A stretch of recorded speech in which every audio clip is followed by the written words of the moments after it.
Hi, everybody. Thanks for joining us today. I'm Amber Hanover. I am the Community Engagement Lead here at the Museums Association of Saskatchewan.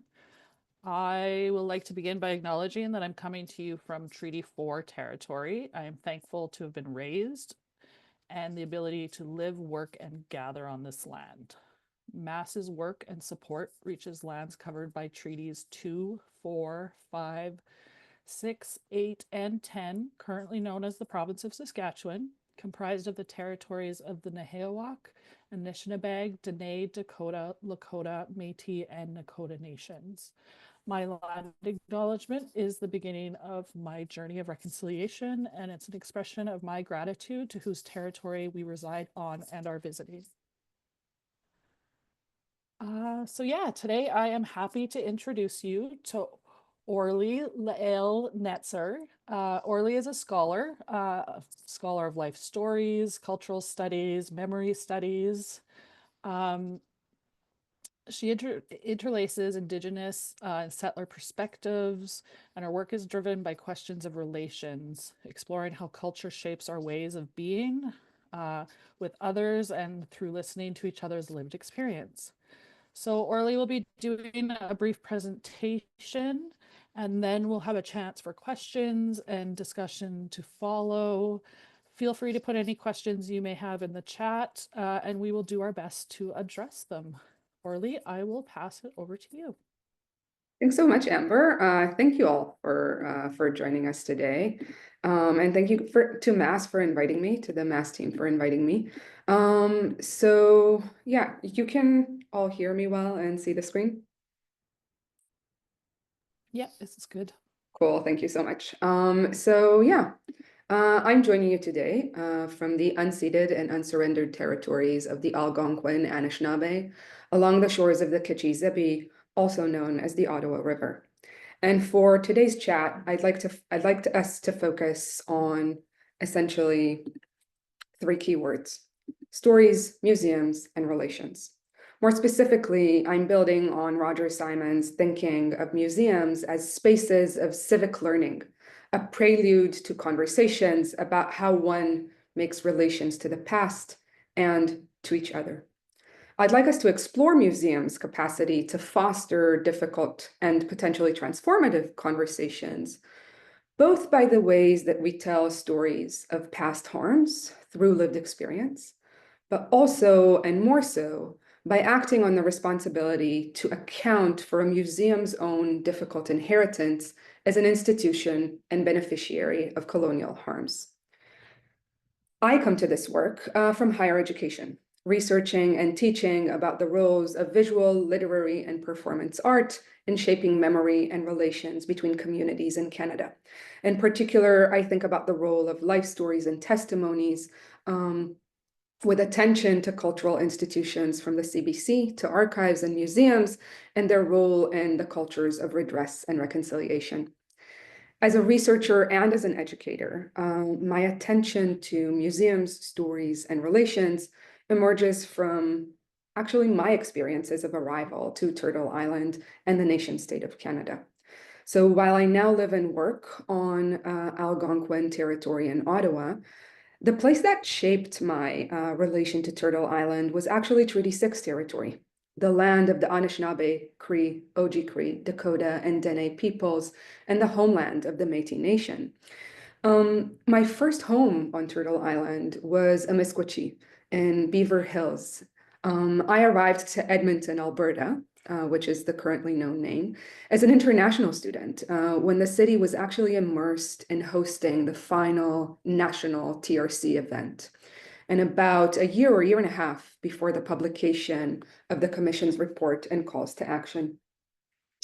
My first encounters with Canada meant learning about its settler colonial harms while also witnessing its moment of national reckoning with these very legacies and realities. As a newcomer, I actually learned about treaties, residential institutions, the 60s scoop, road allowances, missing and murdered Indigenous women, girls, and Two-Spirit people, and the rich traditions of Indigenous communities, their histories, their traditional ways of knowing, by reading memoirs, by listening to survivor testimony, by attending lectures, visiting museums, and partaking in creative actions in galleries and public libraries. So it was the cultural industry that actually offered me a primary site of engagement with these difficult histories and their ongoing realities, as well as with the ways that Canadian cultural institutions and the Canadian public have been engaging with these difficult conversations. So when landing in Amiskwichi, Wisconsin, through the Canadian context, even though it was new to me, I wasn't a stranger to testimonial culture, to advocacy or discourses of repair, or to colonial legacies and realities. In fact, it was the stories and histories that I carry with me that confronted me during my first year in Edmonton. I am a Sephardic Jewish woman. I am the granddaughter of people who survived the Holocaust. I was born and raised in Israel, Palestine, to Jewish parents who immigrated from Iran and Bulgaria. In other words, I am a descendant of dispossessed people, born in the aftermath of catastrophe, at a time of what is regarded as a national return, which is achieved at the cost of another people's ongoing catastrophic dispossession. So my arrival to Canada in its era of reconciliation meant that I encountered something entirely new yet deeply familiar, while also further compounding my intersectionality as both a settler and a diasporic person in multiple contexts. Most importantly, however, it was this encounter that drew my attention to cultural production, not merely as a site of truth-telling or knowledge transmission, but as a site of fostering difficult yet accountable conversations. It was this encounter that set in motion my entire body of work, asking, how do we listen to each other's stories of harm? How are publics invited to become witnesses to testimony? And how can bearing witness to stories of harm offer entry points to the work of relationship building and repair?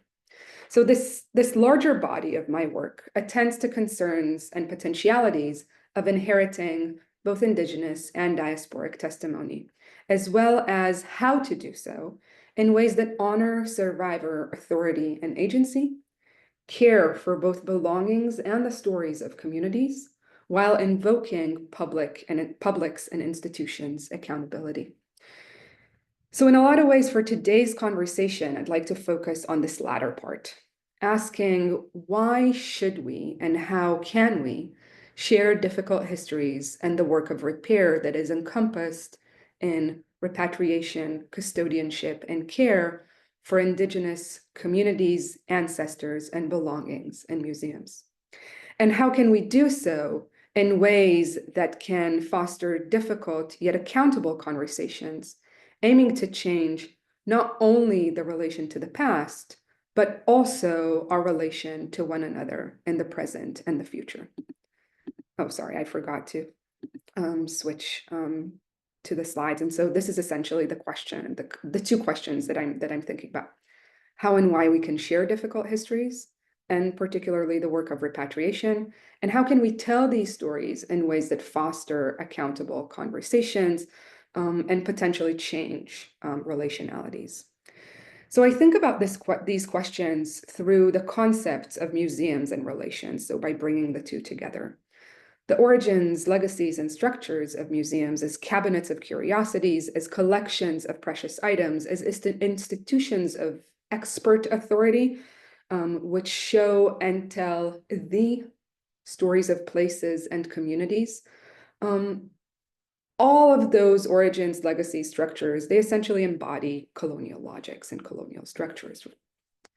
And as the 2022 CMA's Move to Action report, as well as Catherine Bell and Melissa Erickson's UNDRIP and Indigenous Heritage report demonstrate, museums and other heritage institutions haven't only long been beneficiary of colonial practices and legacies of harm, but while almost all heritage institutions have been implicated in those histories, and though significant improvement is still necessary in care for belongings and or repatriation, many heritage institutions, as well as museum associations, have also been making major strides with reparative work.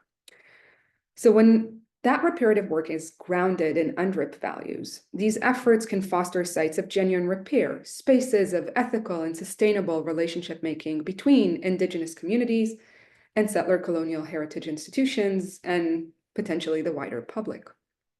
This repair work is reflected in an array of policies, protocols, and other kind of professional, institutional, community resources that account for wider frameworks of care and that include but are not limited to repatriation. Nonetheless, the professional literature and conversations about care and repatriation of Indigenous belongings, while really careful and really caring for community and community museum relations as it should, almost exclusively focuses on the relationship between Indigenous communities and museum institutions, almost entirely leaving visiting publics as external to that relationship. But in fact, the work of repair and the stories of custodianship and repatriation, they are rarely shared with visiting publics even as part of museum display, of exhibit stories, or educational activities. Even though most visiting publics do regularly encounter museums' repatriation or care work, visiting publics regularly encounter it through the sudden and often unexplained absence of belongings in an exhibit display. What is in fact a site of encounter with repatriation and respectful custodianship is glossed over as visiting publics are rarely made aware of its significance, are rarely made aware of its meaning or offered opportunities to learn through these practices and knowledge. I would argue that's a missed opportunity to model accountable and responsible work of repair, a missed opportunity to open avenues for conversations about reconciliation, decolonization, and right relations beyond the historic frameworks of exhibit content and design into contemporary practices and the ongoing work of repairing. So, why should we and how can we share difficult histories and the work of repair?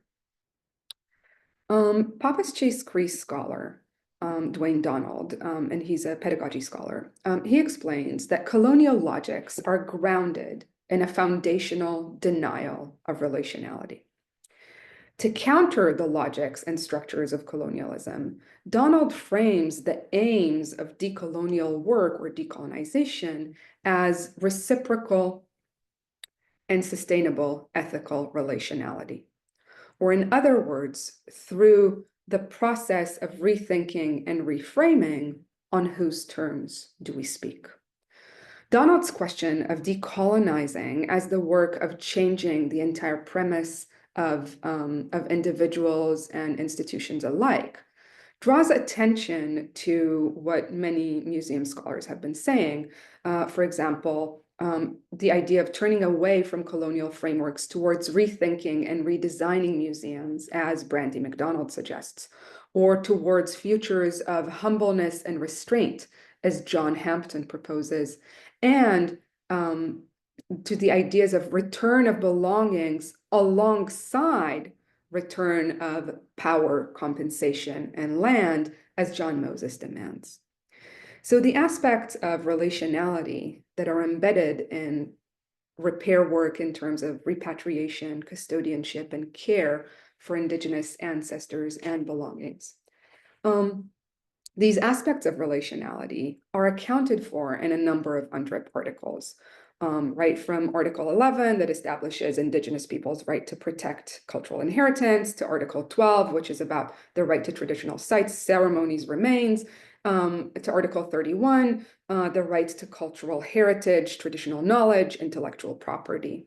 So when this work is grounded in these and other UNDRIP values, reparative efforts can foster spaces of ethical and sustainable relationship making between both Indigenous communities and heritage institutions, but I would argue also to expand it wider to the public.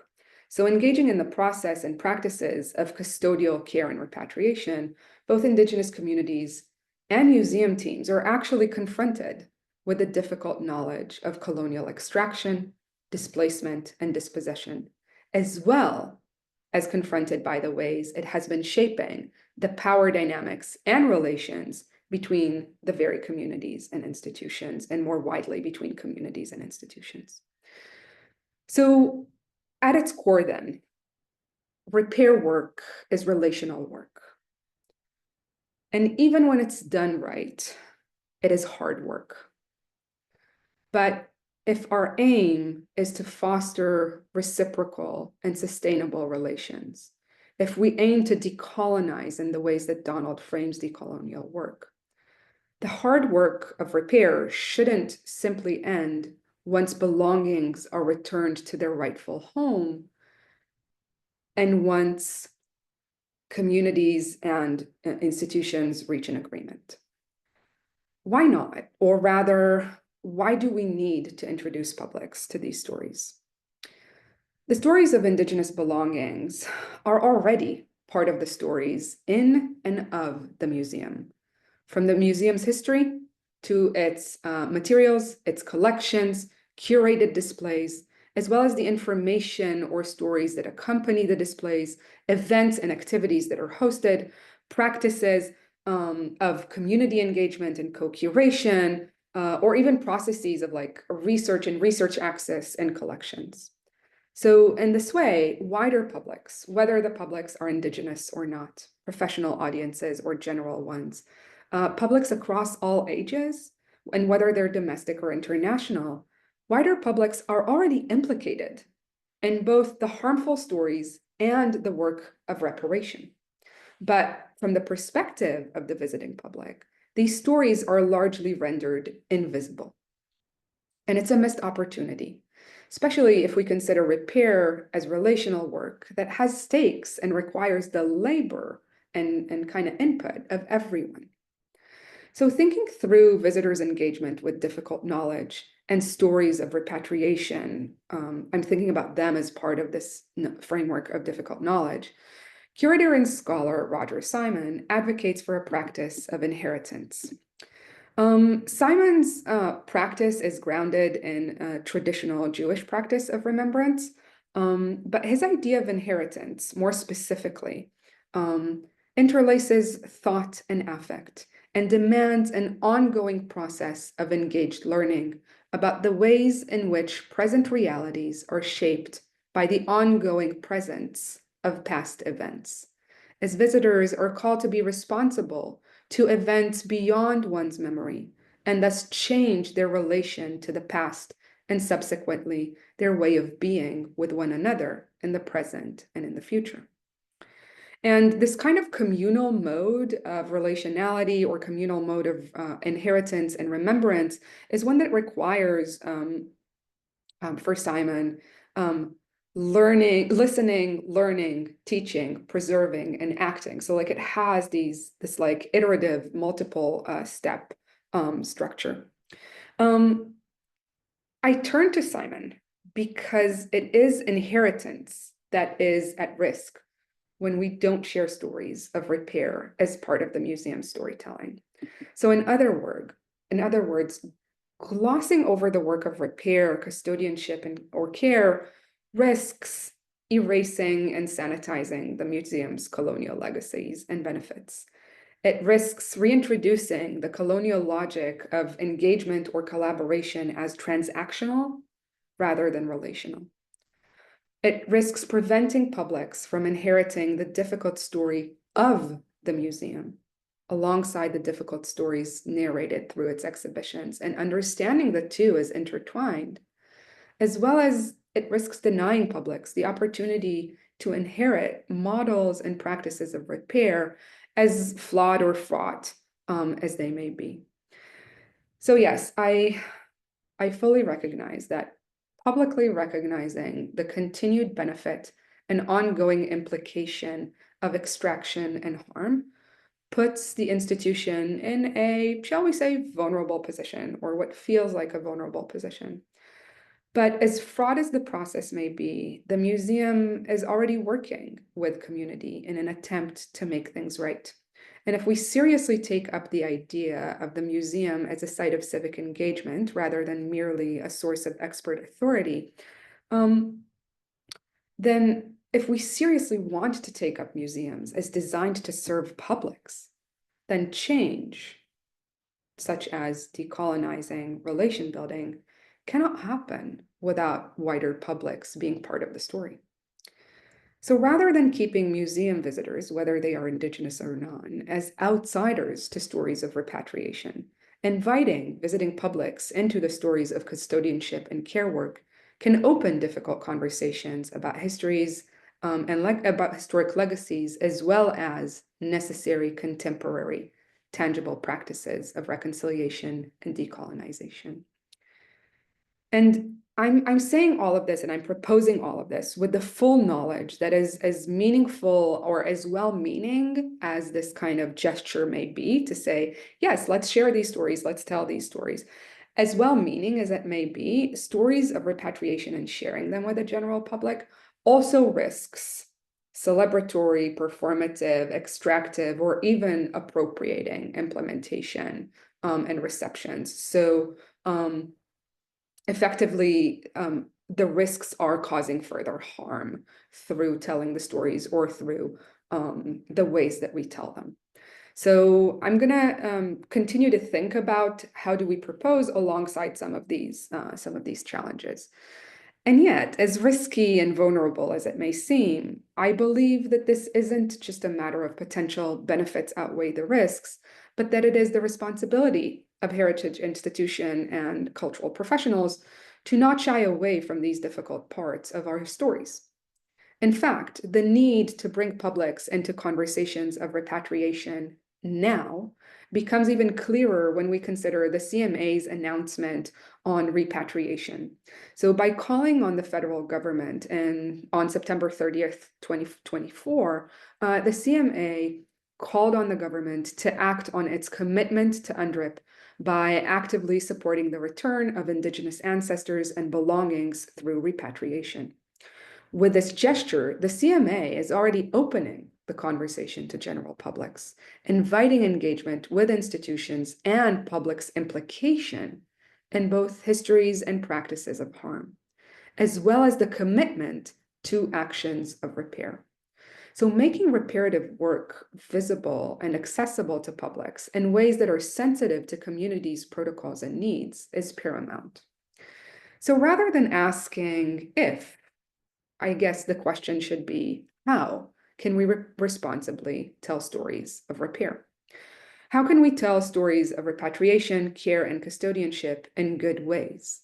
Meaning ways that center Indigenous communities' authority and ownership, demonstrate institutional accountability for harm, and limits the risks for performative gestures, accountably share the museum and the community's reparative efforts, so their collaboration, and encourage visitors' critical engagement with their implication in colonial structures, while also caring for the needs of different visiting publics who may be confronted at the site.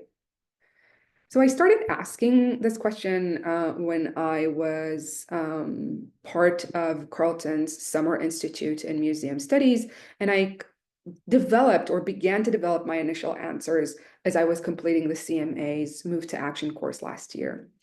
And the way that I approach my answers is informed both in terms of my research and my teaching, which were at Carleton University, as well as my position as a research advisor with a survivor-centered visual narratives project at the University of Victoria. So it's about bringing all of these contexts together that I began to develop the program.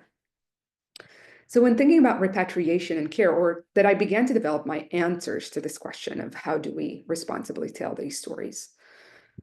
when thinking about repatriation and care for Indigenous belongings, my answers build on professional publications in museums, right? So reports, guidelines, policies from the CMA's publications around the Move to Action and Repatriation Symposium, to the Guide to Communities by the Archiving Knowledge Project at the University of Alberta, or the Royal BC Museums and the Haida Gwaii Museum's Indigenous Repatriation Handbook, or models such as decolonial pathways to policy development. So taking all of these together, one of the things that I did notice was that even though mentions of general publics and how to engage the general publics are very rare, when they are included across these publications, they hint at the benefits of educating publics on reparative work. So for example, the Royal Alberta Museum and its policy mentions the value of upholding communities' requests for sharing information about repatriated belonging as part of honoring protocol and sovereignty. While the Haida Nation repatriation and the Royal BC Museum's publication highlights the benefits of sharing conciliatory work, including the work of repatriation, with wider institutions, publics, and other Indigenous communities, as it fosters greater support and buy-in from everyone involved. And so this is where I turned to learning or to seeking answers about storytelling and how do we tell stories in responsible ways.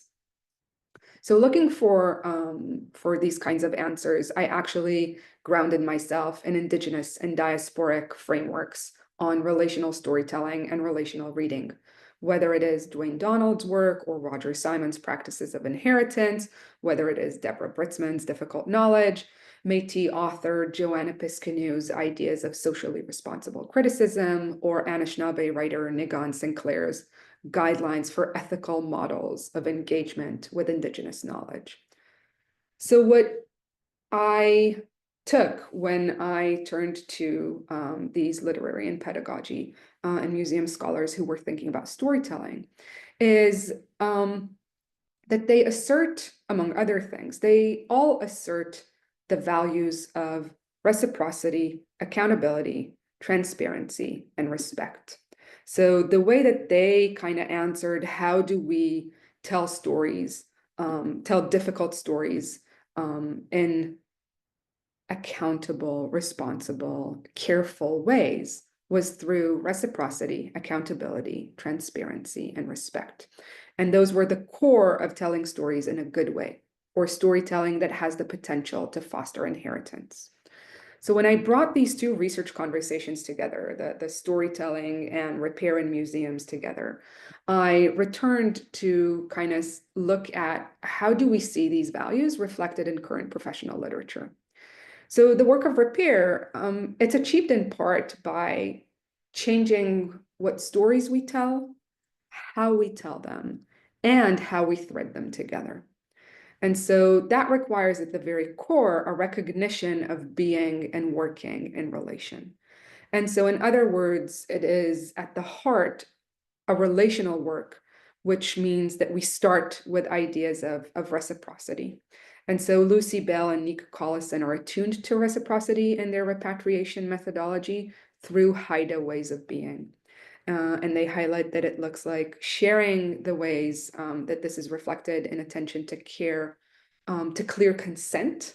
So like that's where they see, one of the places where they see reciprocity is through clear consent, reminders that that you do nothing about us without us, ideas of asking for whose benefit, and also not making any assumptions about what are the benefits that a community might look for, which is also something that Demira Jacobs Peterson at MOA actually further highlights as reciprocity, as it's necessary for building trust and reflected in ongoing commitment and work, including but not limited to avoiding assumptions on what benefits communities.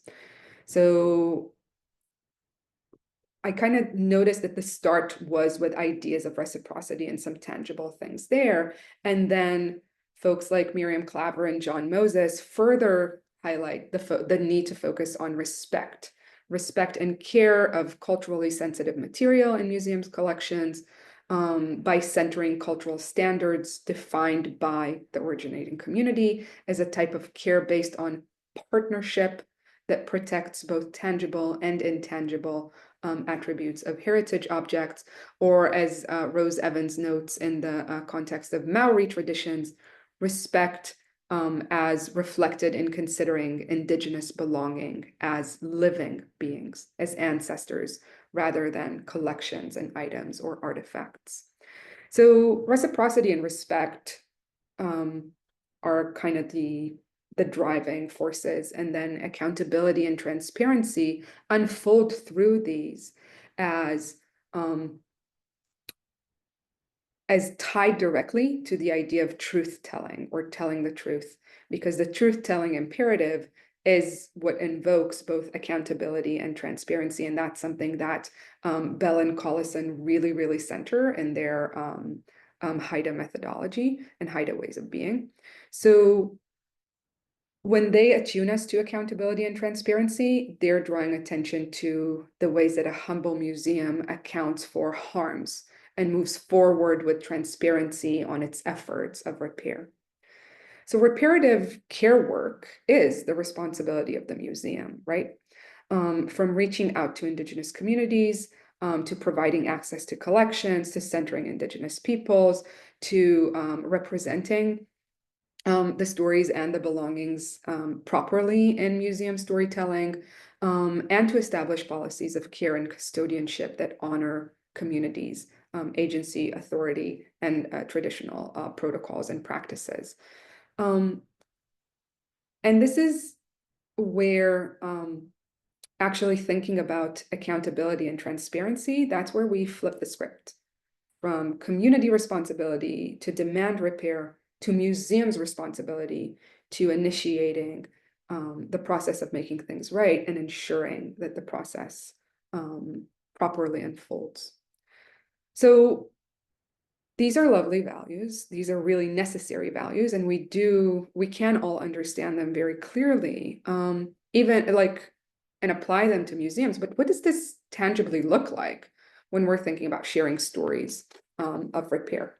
So based on this research, I propose a few guiding principles to a framework for telling stories of repair. When thinking about principles, I was thinking principles rather than directives, best practices, guidelines. I was actually thinking about the stories themselves, how they are told, and for whose benefit are they told. Or in other words, I was thinking about the process of deciding what and how to share with publics. What stories and storytelling as elements of curation and design, as well as the development of educational activities, resources, materials that accompany them. So when we tell stories of repatriation and care for Indigenous belongings, the central guiding principle that I would assert is Indigenous-led authority. As such, the core storytelling question is whether Indigenous community whose belongings are being repatriated or otherwise cared for in the custodianship of the museum would like to share anything about their belonging, their provenance, care, or repatriation with wider publics. If so, whom and how? If the community does wish to share the story, then, and aiming for respectful, transparent, reciprocal, and accountable development and repatriation, then what do we do now that we center community, Indigenous-led authority? So the first thing is do no further harm. Repair work is only necessary because harm has been done. And the harm, as Dwayne Donald states, was grounded in a denial of relationality. So to repair is to do relational work, which means co-creation, collaborative, or partnership work. To repair stories of harm, we need to seek new ways to tell them together. And so to start this collaboration, a couple of things. For example, as Bell and Collison remind us, ask first, gain consent. As Amber Paquette highlights, ask communities what they would like to see and how, not just consent, but also exactly what the benefits that they would like to see. Don't assume those. And if I'm thinking about the work of MacDonald alongside Bell and Collison, take responsibility. And when leading with humbleness, responsibility does not mean working alone. Responsibility means partnership and reciprocity. And an important part of this is to actually think, what happens if community doesn't want to share the story? I would say the answer is very simple. You don't. And so that's like when I mean first do no harm, that's an essential part of it, right? And when we say an Indigenous-led authority, that's what it means. So the second practice, or the second kind of guiding principle, is the idea of a humble museum. So the work of decolonizing is for everyone, but telling stories of repair is grounded in the understanding that making things right is the responsibility of the museum. And how can the relationship between the museum and the community, including these difficult aspects of provenance, display, and reparative histories, be shared in ways that position the community as the authority? That should be kind of a guiding thing when we think about a humble museum. How does it hold the museum accountable for harms, as well as responsibly reflect the work of repair without becoming tokenizing or performative? And so following this kind of model of storytelling or inheritance, I'm still thinking about the humble museum. How can a storytelling framework and the structures and processes that produce it work in service of community, prioritizing community well-being and support? How can it demonstrate care for belongings and stories that are in service of community rather than, in service of the museum? And this leads me to the last point, to the idea of a framework of care.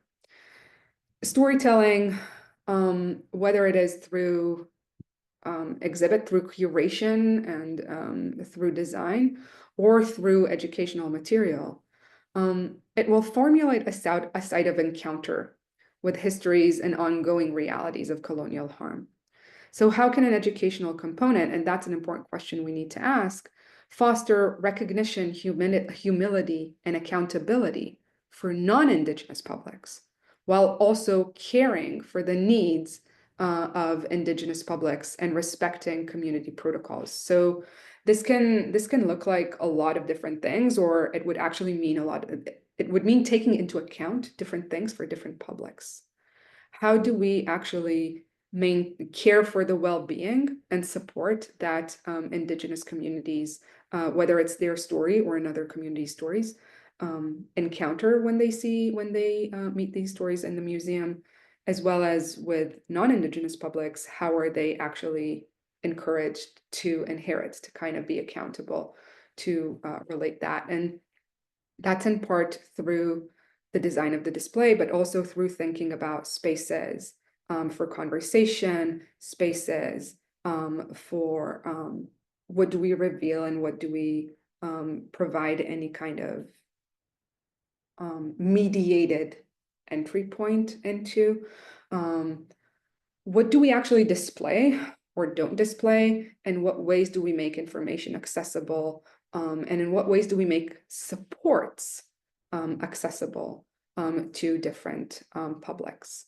And so, grounded in these three principles, I propose that a framework that we need for collaborative storytelling is actually a question-driven framework, so that we have steps along the way, from initial discussions to co-development and design of these stories, to the application and evaluation of these stories, that are about a partnership between communities and institutions, but that are actually guided not with directives, not with set steps, but with sets of questions for different parts of the process and for different steps, which guide communities and their partner institutions in deciding which stories to tell, who should tell the stories, how should they be communicated, to whom, and how to follow through. So some of the kind of considerations, and this is what I'll conclude with, to think about are to start the conversation about storytelling or to broach the conversation about storytelling as early as possible. To, at the outset, think through the scope. So meeting each other, whether communities and institutions alike, meeting each other where you are, transparently recognizing capacity and accordingly adjusting scope. Recognizing that you're entering process-based work, from considerations of where and when to hold discussions and processes to attention to fostering organizational structure and capacity, to really understanding that you're doing relational building work, not just through the process of care and repatriation, but also through the process of storying that work. Addressing or engaging in this work as co-development and co-design, and recognizing that this is iterative work. So the teams will need to return to conversations, to reconsider, to adapt, and that includes the process of application and evaluation or reevaluation, like after it has been, after you've already shared your story in whatever way you choose to do it. So, collaborative storytelling, or a framework for partnering between communities and museums to tell stories that share of repatriation, custodianship, and care.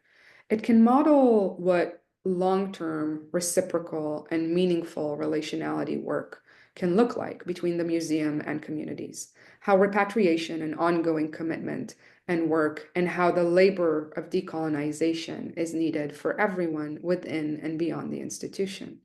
So repair work is difficult, even when it's done with genuine care. When done right, it offers pathways for ethical relationality.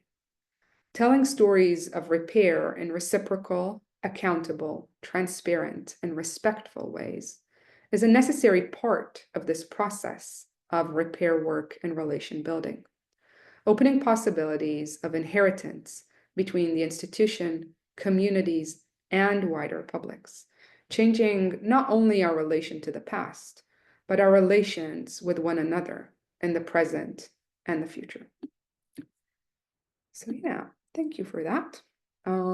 Thanks for listening, folks. And yeah, I'm happy to have a conversation. I'm gonna stop sharing now.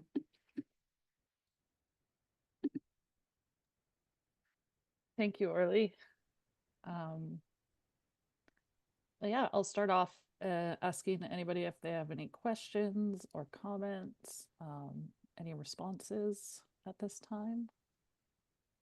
You can type in the chat or turn your camera on or raise your hand.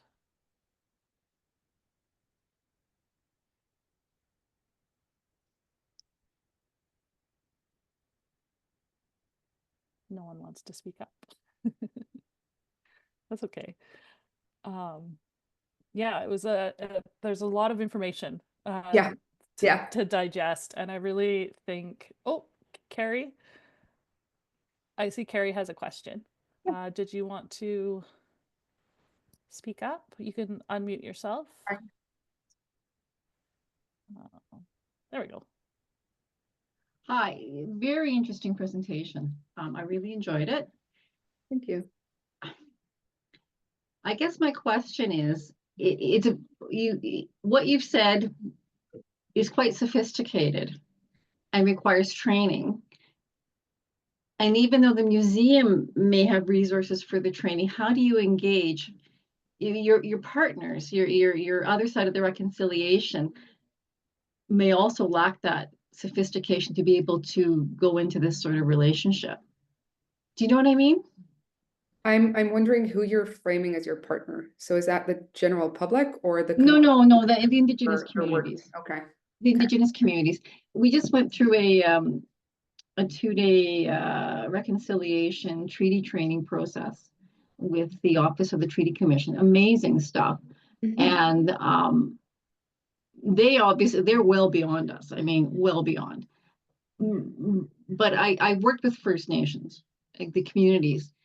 This is far beyond I mean, you'd almost have to, before you can start the conversation, is everybody's got to know what the conversation is. I see what you're saying. Do you know Yeah. what I mean? You can't just go up to somebody and say, okay, we need to, work on this. And they're thinking, why is it a priority? It's not a priority for me. I've got housing Yeah. issues. I've got, Yeah. so can you give us a little bit more on that? Yeah. Like, you must have done some work on that. Yeah. So the first thing would really be like, I know that, the conversation today is quite like high level, but in Mhm. fact, it does come into very tangible, basic practices of you're already building the relationship with the community, or hopefully that's how the process unfolds as it should.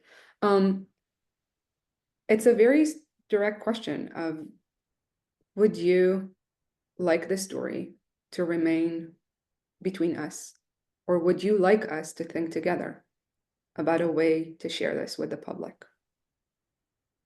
It can be something as simple as starting with getting people to think, if that's at all something that they would like. Communities also have their storytelling traditions. And so while we may think about these through different frameworks, they know what their protocols would be on what do you share and what do you not share, on how to share certain stories. Communities have the traditional knowledge, and we don't necessarily need to come and say, oh, this is part of reconciliation work. Like, we can think about it that way. I certainly think about it that way in my work, and I know that a lot of Indigenous scholars also think about it that way in their work. But when we come to work with community, it's a pretty straightforward question. Would you like to share this with publics? If so, how? If community is already working on thinking about how to bring the belonging or the ancestor back, and how to, reactivate it from all the years that it's been dormant in the museum. How can we support you if you would like to share this story? And would you like to share this story within your own structure or within the museum? In the museum, it can look like something really simple, like an informative label where the item was taken out and you put in the informative label that tells a part of the story that the community and the museum feel comfortable with sharing.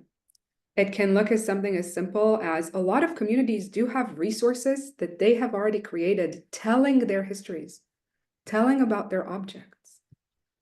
It can be as simple as a QR code where that brings publics, that whoever is on their phone, that draws them to what the community has already labored to create, or that actually digitizes some of it, or that records an elder telling this story.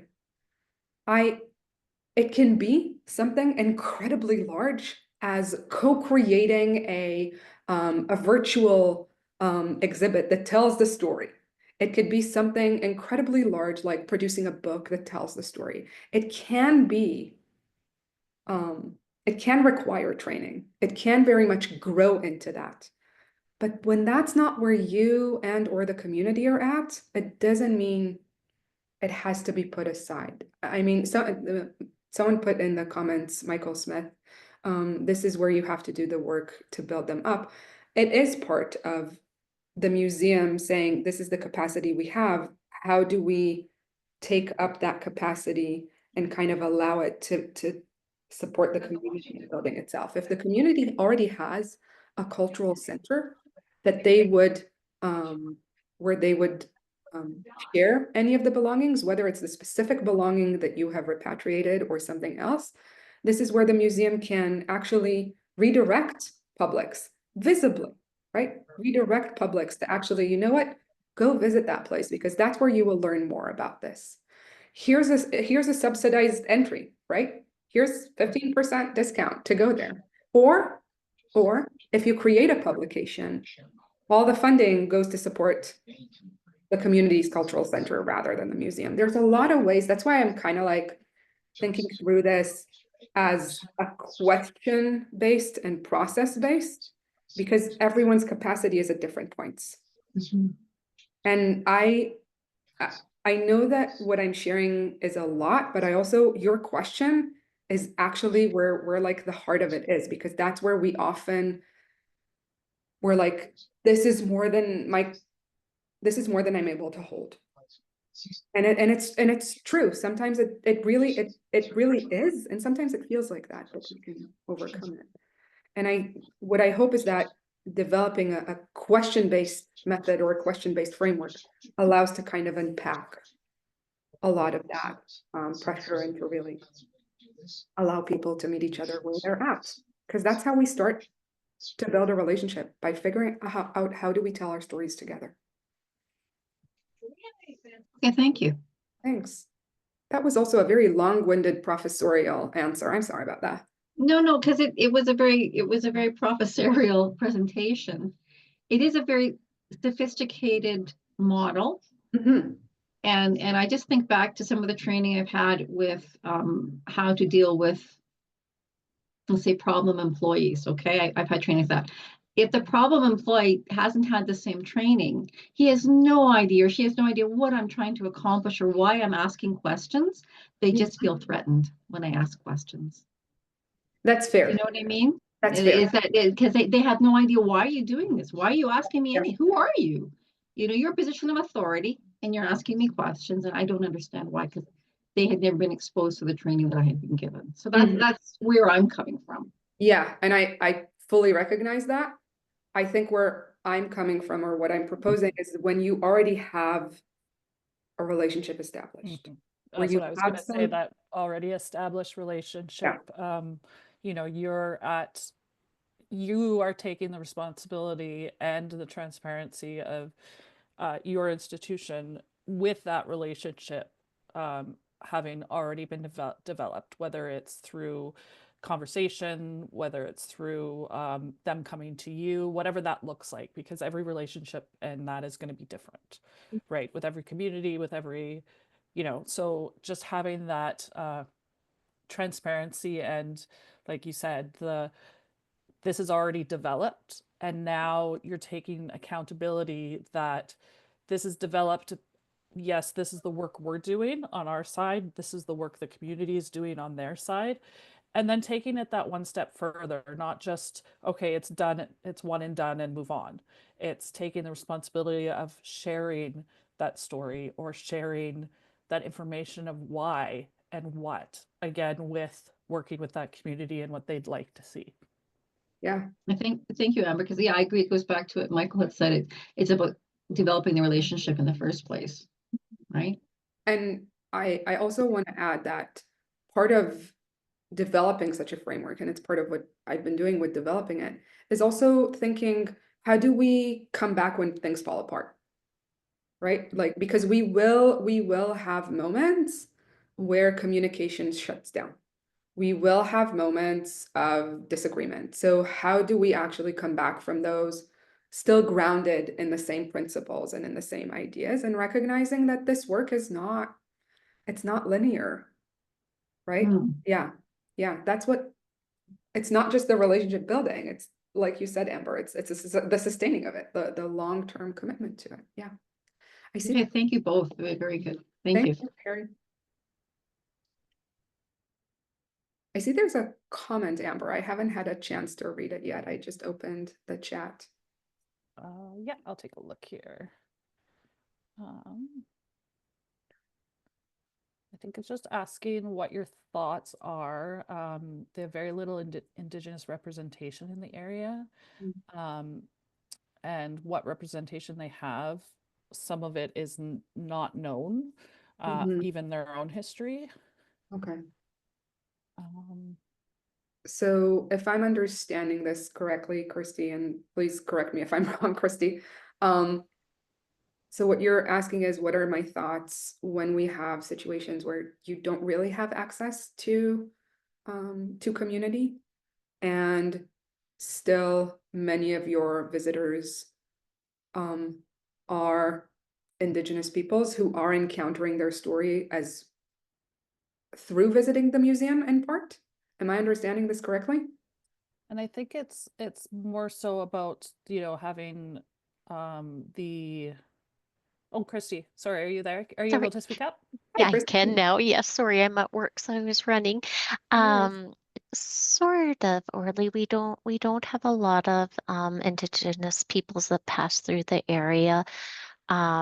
But we have had some visit the museum, and I'm just concerned that right now it is a local non-Indigenous family represented in the room, and we have their story of their findings and all the many artifacts that were found, but we don't have an Indigenous community to share their stories and their thoughts about the what is on display. So I'm just wondering, what do you do in that case? So some of the things you could do in that case is, first of all, and I'm happy to share those resources with you, Christy, about there's quite a few scholars, Indigenous scholars, who are sharing how to responsibly engage with Indigenous stories when you are a non-Indigenous person, and how to responsibly represent these stories as well as invite readers or publics to engage with them. And so, okay, I will just type into the chat. There's two names that I mentioned. I'll say them now and I'll type them into the chat. One of them is Joanna Piscanu. She is a Métis writer and she has a framework called Socially Responsible Criticism. And then Nigan Sinclair, who's Anishinaabe, he actually talks about practices for ethical and responsible engagement with Indigenous literatures. So both of them are thinking about it from the literary perspective, but in my work, I find that there's a lot of ways to apply it when we think about museum and exhibit curation and design, because it's essentially about readers, right? And publics and visitors, and how do we tell these stories? And then what I would say is, first of all, look at the materials you already have. So look at how you can tell the story and what stories are available to you. And then think, how can you responsibly thread the Indigenous experiences and the settler perspective. So you mentioned in your note that there's a lot of histories of residential schools around. No, the closest And residential school is probably an hour and 15 minutes away. But the Indigenous peoples that are in the area were attendees, so they're not familiar with the history of this So area, again, yeah, it's a unfortunately. question of the so it's a question of erasure. yeah, the Yeah, Right. yeah, erasure, yeah. yeah. And I think, you know, one thing to keep in mind is you know, the stories, and that's what I think Orly was trying to say or did say just now, is the responsible stories and how they're told. So acknowledging that in the items that you're displaying.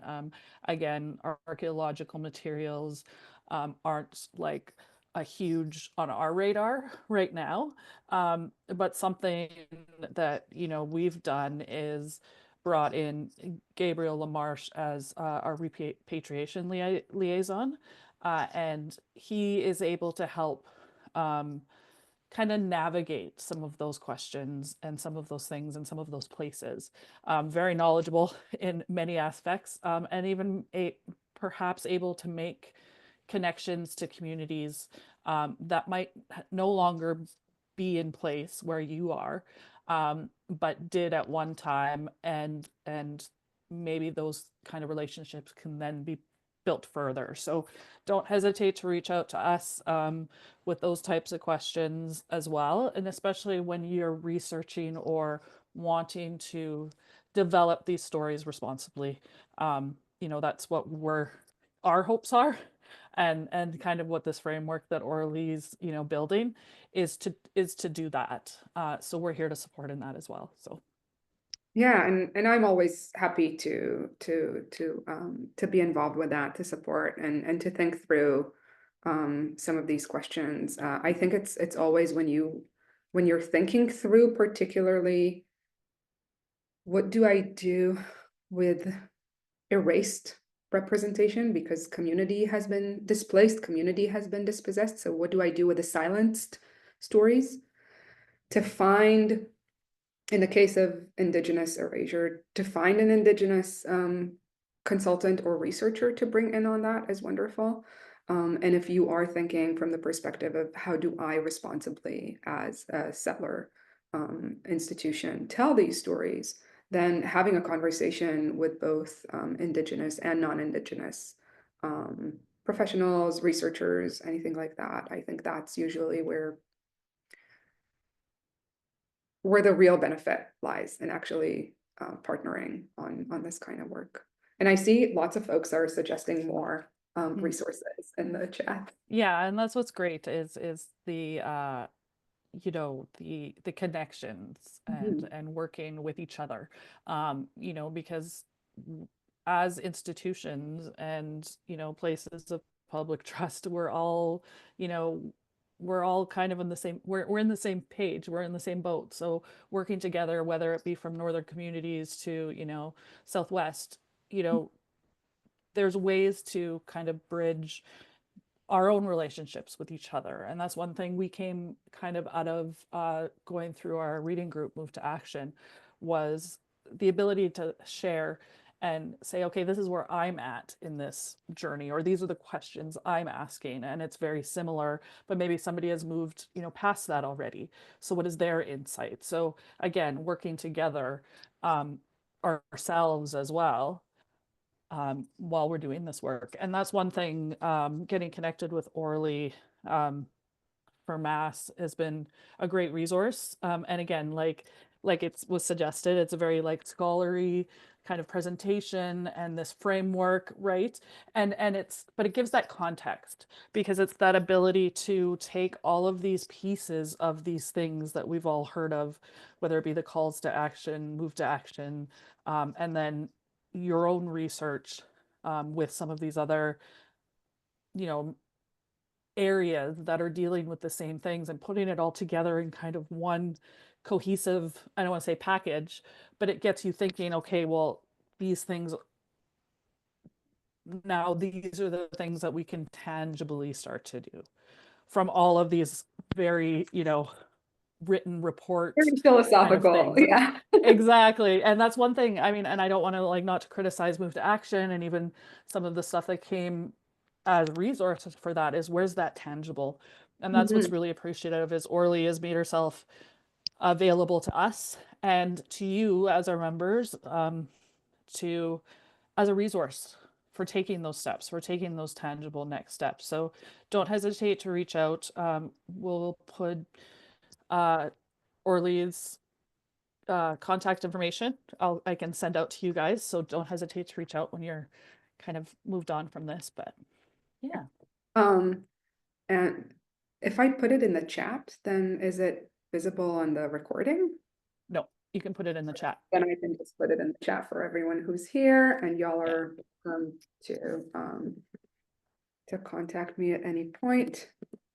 And that's actually one of the things that got me to start to think through this framework, because I was thinking around these questions and I was noticing it when I'm visiting museums, both as a researcher and as an individual. And I also noticed it when my students visit museums or galleries, and like those encounters with the parts that were missing, like with the empty box or with the empty display, and what that moment of encounter does and what it misses potentially. And so that's when I started thinking about, okay, what does it tangibly look like? And so part of the framework is to build a kind of set of ideas and practices. And I'm very, very thankful to Mass for partnering with me on this, and to the CMA for actually kind of getting me started on this through the Move to Action. Yeah. Your trajectory, yeah. And yeah, it's one thing that we've said repeatedly and we kind of had as a theme, I say a theme for Mass, but at one of our conferences and stuff was no stuff without stories. Yes. And you know, this Yeah. is that representation of those things, that whether they've been repatriated or acknowledged to be of cultural significance, so they're not displayed how they used to be. And it's that learning knowledge, but sharing that story about what was learned. Yeah. But again, in a responsible way, working with those communities. So even if there's no stuff, there's still stories, right? And that stuff, there's a reason. And that's what museums, you know, it's about the stories Mhm. and giving that context to those items, whether they've been repatriated, but also that relationship with the communities around you. So, Yeah. oh, Because our stories is how we make relationships. exactly. Yeah. Yeah. Yeah. Awesome. Yeah. Okay, well, I'm going to say thank you. I'm going to stop the recording here, but I do want to thank everybody for coming today. Just as a reminder, we'll have this up on our YouTube and on our webpage. Orly, I might ask you to send, I know it's very brief, but there are some write-ins in there that you refer to in your presentation. So I might just have that as a link available as well. Yes, of course. I'm happy to put the whole like reference list available. Okay. Yeah, that would be awesome. And then we can get it out to you guys. Just don't hesitate to reach out to me. Yeah. And thank you, everyone. And thank you for the kind notes and the chat. It's really fun to share it.